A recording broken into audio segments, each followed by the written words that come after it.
Now at 10, the Carthage City Council action tonight concerning the Water and Electric Plant Board. Plus, restrictions go into place as the city of Caney, Kansas undergoes a severe water shortage, and students in McDonald County School learn some real-world skills while building a tiny home. The 4 states' most watched news starts now. The Carthage City Council tonight approved new protections for the Water and Electric Plant Board. This is KOAM News at 10. I'm Dow Quick. KOAM's Amber Jenkins has more on those protections and community reaction. The Carthage City Council considers giving Carthage Water and Electric Plant Board members the same protections as city officials. Estimated that position is similar in ranking to the department head. So as part of the negotiations of earlier in the summer, that's something that I agreed to bring before the council as far as providing them with similar protections. If a board member is requested to resign, they have the right to a hearing and a written cause if the council approves. Along with these protections, the mayor is appointing 2 new members to the board. However, some community members question motives. Now this happened and makes you wonder what their real motive is. I think there are some other motives. There may be a couple of people who have a vendetta of some kind against CWNEP. By granting more protections, the city officials believe that this will amend the relationship between Carthage Water and Electric Plant. Some community members believe that this is a step in the right direction. Provides them a little additional protection than they have now, and hopefully would give a little peace of mind that, you know, they've got right to a hearing. Basically, there were no reasons given when they were terminated before, and this would provide them the protection of, as you say, having a trial, listing allegations against them. It would basically give them the same protections of termination that any other city official has. If y'all don't like me, that's fine. I'm being as transparent as I can be. Most of the discourse comes from the mayor appointing 2 new members to the CWEP board rather than granting the board of protections. Reporting in Carthage, Amber Jenkins, KOAM News. The protections were approved tonight by a vote of 8-2. Next council meeting, the council and CWEP will agree to a date and time to hold a public discussion and explain to the community what's been going on between them. Pretty warm out there, but otherwise nice weather. Let's check in with Chief Meteorologist Doug Heddy. Yeah, it definitely was warm outside for us today, but it was a nice day. The humidity wasn't too bad. 88 though for a high, started at 60. 78 is our average high, so we were 10 degrees above that mark. Really not that far from the record. 93 set way back in 1953. All right, 67 in Stockton, cooling down a little bit. 73 in Anderson. We have Fort Scott sitting at 76 degrees. Oswego 71. Veneta checking in at 74 degrees. Had a couple little sprinkles shoot across our northern counties earlier this evening. Those are pretty much gone, but we could see a couple random showers trying to pop up for us as we go into the daytime hours for us tomorrow. Through the night, 71 here shortly, down to 62, 73 by 10 a.m. We'll talk about any rain chances and how long the heat's going to stick around here in just a bit. See you soon. The community of Caney, Kansas is still facing a severe water shortage. In the last 2 months, the city has been in a stage 3 emergency, representing the most critical level on the severity scale. As a result, residents are still restricted to using water only for essential activities.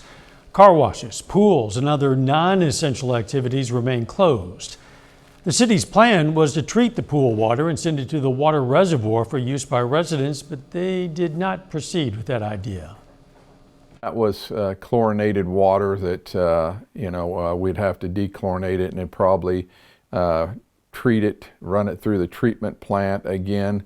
So there really wasn't any way to release it into the pool itself or the water pool that we draw from itself. But that's just a protocol. First time this came out, there was definitely some tough transition, but since we've been through it, we know what we need to do, and what we've realized is that it takes all of us doing our part, and so that's the key thing that we try to focus on, is that we're in this all together. Caney schools are also taking measures to support the cause. Besides using disposable utensils when possible, they're also watering the football field only enough to keep it safe for the players. The remains of a World War II soldier that had been in a Japanese prisoner of war camp will soon be laid to rest in Jay, Oklahoma. Private First Class in the Army and POW Lex Lee Lillard will be interred October 7th at McQuoid Family Cemetery. PFC Lillard was one of the many POWs subjected to the 65-mile Bataan Death March. His remains were identified using circumstantial evidence and DNA analysis. PFC Lillard died in July of 1942. He was 20 years old. September is National Suicide Prevention Month, so we spoke with the Assistant Director of Crisis Services at the Ozark Center, Stephen McCullough, about warning signs you can look for among loved ones. He says a big one is withdrawing from their usual activities. He also says the best way to prevent suicide is to connect and talk about it. The best way to prevent it is to talk about it, because then when we talk about it, we can get a lot of those misunderstandings out in the open. We can make sure we get them connected to people who can help them and get them further care. If you're experiencing any suicidal thoughts, there's a national hotline that might be able to help. The number is very simple. Remember this, 988. Students at McDonald County High School have begun the process of building a fully functional tiny home. Reporter Miranda Burton has that story. At McDonald County High School, educators are intentional about equipping their students with real-world experience through trade skills. Though the students are only now constructing the rafters, their tiny home is set to be complete by the end of the school year. To take a project with kids that are green, a few of them, have some knowledge, to get them through this project to the point that it's finished, and they can step back and say it's theirs. The construction trades program ensures students learn carpentry work as well as plumbing and electrical work. Students are responding to the challenge with enthusiasm as they consider where these skills could take them from here. When I joined, I actually started to enjoy it. I like the hands-on, I like learning, I like working with my teammates. And I just got really into carpentry and then masonry. And this year I want to do electricity, STEM out. Definitely just the whole experience of getting to build a house. Like, not a lot of high schoolers can say they built a home with their hands. Through this experience, some students are expressing interest in continuing their trade education after high school. It's been very fun. I've learned a lot. Kaufman's taught me a lot. I plan to do something, go to a trade school after I get out of this school. Reporting from McDonald County, this is Miranda Burton, KOAM News. Students began construction the first week of school, and they spend 3 hours every school day in the shop to make sure their project is completed. Coming up, the federal government moves to place protections on net neutrality. Plus, a judge finds former President Trump committed extensive financial fraud for years. We'll have the latest. A judge this afternoon ruled that Donald Trump, his sons, Don Jr. and Eric, and the entire Trump organization committed extensive and persistent fraud over a decade.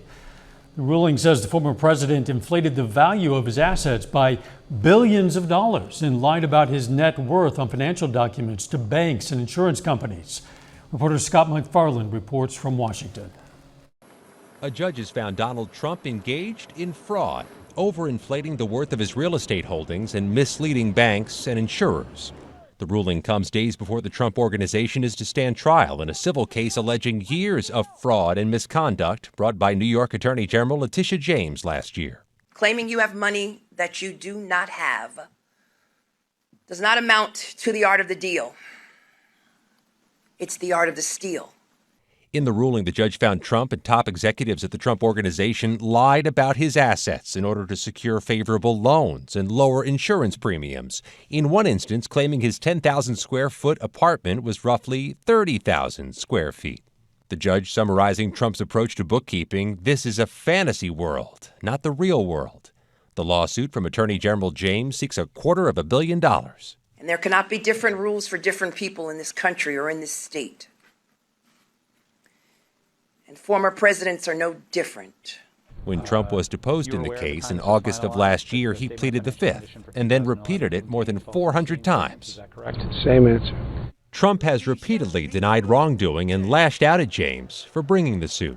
This raging maniac campaigned for office, ranting and raving about her goal. Her only goal is we got to get Donald Trump. We got to get him. She knew nothing about me. I never heard of her.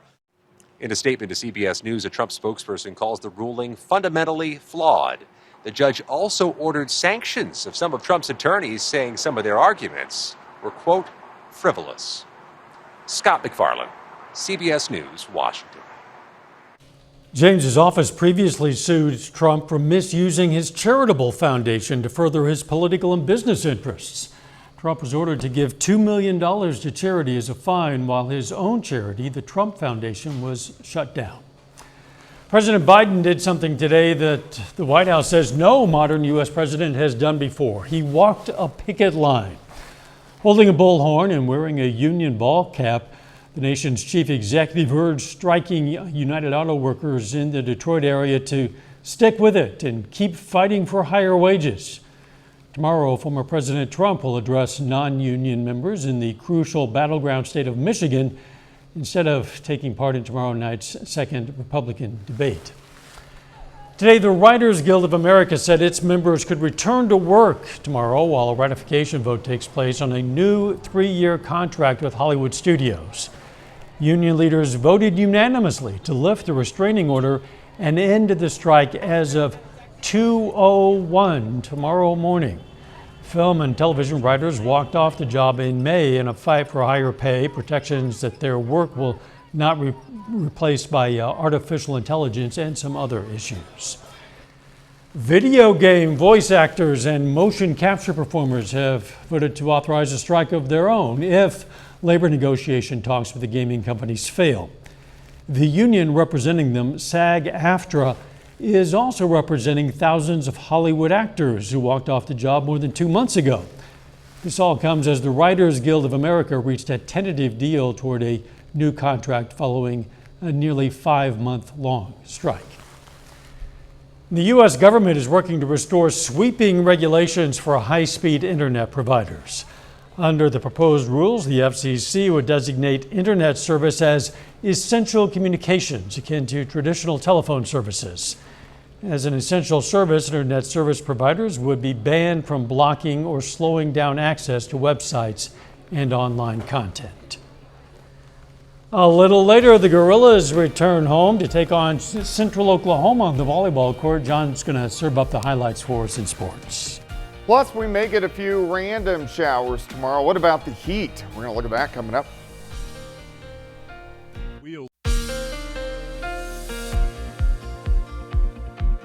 Well, it was a warm one for us today, but it turned out to be a great Tuesday. Our high temp into the upper 80s for afternoon highs. Plus, our humidity wasn't that bad. Here's a nice shot of Indigo Sky Casino and Resort. It looks pretty good outside for us right now. Hey, we are almost into October. It is technically fall, so of course, the fall foliage forecast. Not much going on right now. Some of the trees barely starting to change colors, but we will get toward to our peak, but this isn't going to occur for several weeks. So the last week of October, the first week of November, that is usually on average when we see our peak around the 4-state area. Temperatures right now, 76 Fort Scott, 73 Neosho, Carthage at 70, Miami, much of the same 70, 73 in Pittsburgh. Let's go to Joplin. Outside sitting at 71, southerly winds at about 5 to 10, looks pretty good. As we go through the night, we slide back to lower 60s, overnight low 62, rebound 73 by morning, and you can see we had a couple little tiny sprinkles in our northern counties earlier. Now we have thunderstorms near St. Louis, a couple little guys to the west of Wichita, but besides that, not a whole bunch going on. Those fired off due to this upper level low right across parts of Wisconsin. And then if you follow the clouds, there's a little cold front trailed back in between Joplin and Kansas City, and that will affect us a little bit as we get into the daytime hours tomorrow. But out to the west, not much going on. That is pretty much our weather as we go through the next several days. All right, let me walk you through time. Here comes this weak front, slides in by morning. We start into the mid-60s. The front just hangs out throughout the day. Here's the noon hour, couple little showers trying to pop up. Most of you will stay dry. Few little showers through the afternoon as the front hangs out. High temperatures, mid to upper 80s, about 86, 87, maybe a notch cooler tomorrow just due to a little bit more cloud cover. As we go through the evening hours, clouds will start to break. The front lifts back toward the north. By Thursday morning, we start into the mid-60s, and then Thursday again, sunny skies, high temps into the upper 80s as we go into Thursday afternoon. Here's your day planner. Your Wednesday, 62 to start, 81 by noon, 85 by 4 p.m., high temp 86, and again, a couple little random showers trying to pop up. But we aren't going to get any big storm systems in here for a while, and this is due to big dome of high pressure. So in this part of the pattern, 50 days ago is when we had all that triple-digit heat. Now we're getting a little bit cooler, so instead we're dealing with upper 80s. But our new pattern is about to switch. So high pressure holds on through the weekend. Once we get into the middle of next week, watch these waves starting to come out. And that is the official beginning of our next pattern, which is going to be in place for the next year. 86 tomorrow, 88 Thursday, 88s all the way through the weekend, looking pretty good. And then better rain chances by the middle and latter half of next week. We'll certainly need more rain by then. We need rain yes, we right do. Now. Thanks, John. Still ahead, Pitt State volleyball plays host to the number 20 team in the country tonight, and Webb City softball tries to get its 6th win in a row. John Dales has highlights from those games and a lot more. That's up next.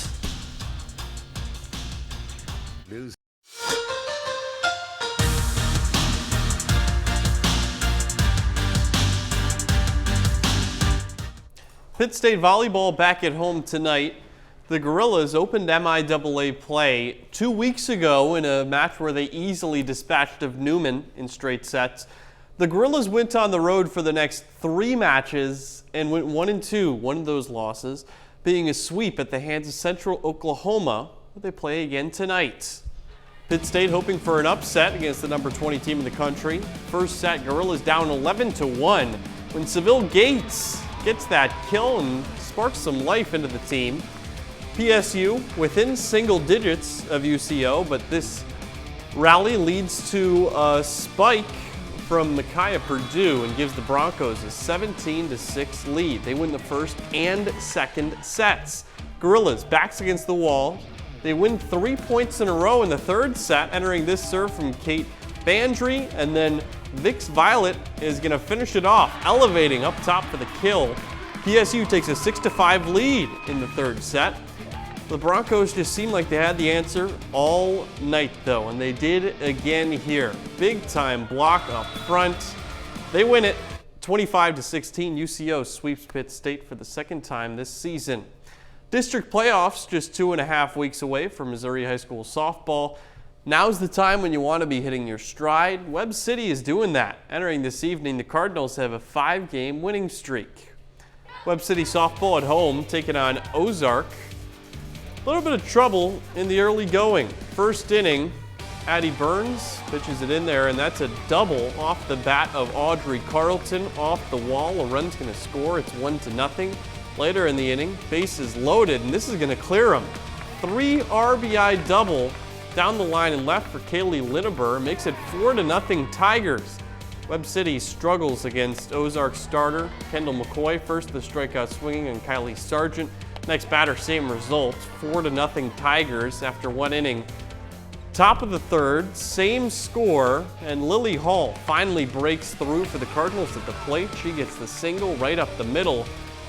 But the very next batter, pinch runner Rylan McFarland trying to steal second, and she gets thrown out.